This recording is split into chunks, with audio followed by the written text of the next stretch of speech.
Good evening. And first of all, thank you all of you for making it here today on a Saturday evening. I know everyone has commitments, but you all come here to be with me, give me the support. Thank you so much. I am deeply touched and humbled by what my esteemed guests have said about my book as well as my writing. Thank you so much, but I don't think I deserve that much of words. I don't think I deserve that kind of praise. I just hope someday I'll be deserving of it. Thank you so much. The Wheel Turned is very special to me.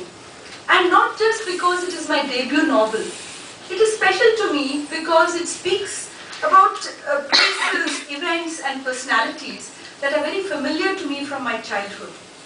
The story itself is entirely fictional, but it is the background and the times that it is set in which are real. As the daughter of an army officer, I have actually lived in the place that I have set the story in. I have lived in Dharamshala, in the tiny hilly town of Dharamshala. I have experienced the bonding of army families. I have seen a unit moving out overnight to the border. I have had the experience of the family, our families being moved out overnight, as they say, forthwith. We were just moved out and evacuated from Dharamshala, sent home very far away. And then comes the time of waiting for news from the border. So these were the experiences which are actually authentic that I have brought into my book. I have absorbed them into through my childhood. I have absorbed those experiences. But the storyline, the plot itself is entirely fictional because I had a lot of questions. Whoever read it always asked me, is there something autobiographical about the book? I said, no, not really. My life is not as interesting as the characters that I've written about.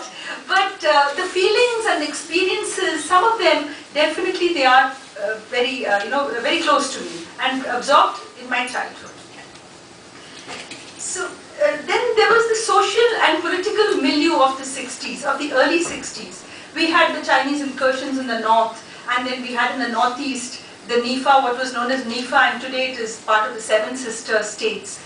So then we had the Chinese coming in, we had the Pandit Nehru, dilly-dallying and turning a blind eye and then finally taking a decision and sending the troops out unprepared into the border, into NIFA.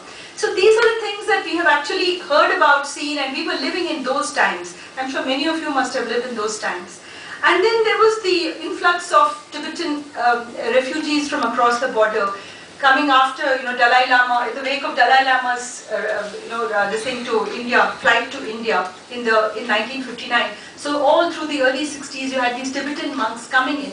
So all this, which were the cultural backdrop and the social milieu of the era, which have come into my book. So there again, yes, I have actually seen it, experienced it to that extent. Then there were the little things that were a part of one's childhood. The sounds and smells of a typical Tamil household. The smell of brewing coffee, the rumble of the grinding stone at the back of the house, and the much-awaited call of the postman at the front door. Then there were the long journeys in steam engine trains and short journeys in black ambassador taxis, grinding their gears and revving up noisily. These are all part of our childhood experiences. I'm sure many of you, when you read the book, who are in my age group or older, you will understand, you'll be able to identify with these experiences, these thoughts and sounds and smells, and you'll also feel a little nostalgia maybe. Then there were, those of you who were not even there, who were not even born at that time, you'll be able to, when you read the book, I hope you'll be able to get a glimpse into the kind of life that your parents grew up in. So this is what the story is all about. That's why it's special to me, because it is it's a very subjective experience for me. I'm going to now read a small excerpt from the book for you. In some age far away, the glowing embers had spitted and spattered sparks with every sprinkle of clarified butter tossed onto them. The smoke emanating from them had made their eyes smart. We are being tempered like steel, being tried by fire to keep our vows. We are virtual strangers, yet this fire has fused our destinies together. We are bound for the next 7 births. She had stolen a look at Anand's serious face and wondered what he was thinking. I can't think of any other man after today. We belong together, for better, for worse. Today, she laid the Mangal Sutra at the bottom of her jewelry box. You can't wear it now, Amma had said. It belongs to him.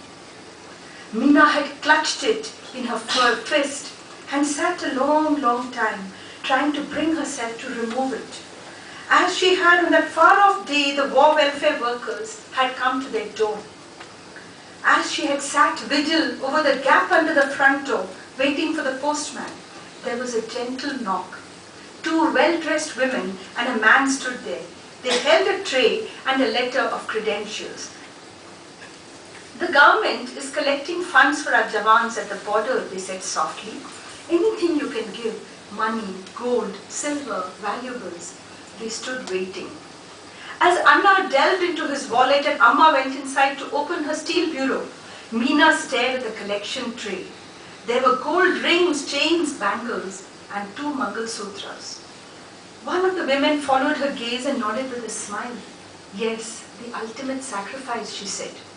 Slowly, never taking her eyes off the tray, Meena removed her bangles and dropped them in. Then her hand went to her neck. My last link with Anand. Her hand slid down the thick chain and clutched the square medallions hanging below. Then she shook her head slowly at the inquiring looks. No, she said. I have already made the ultimate sacrifice. My husband is out there, fighting the battle. There was a long silence, a respectful silence. Then they left without a word. Thank you.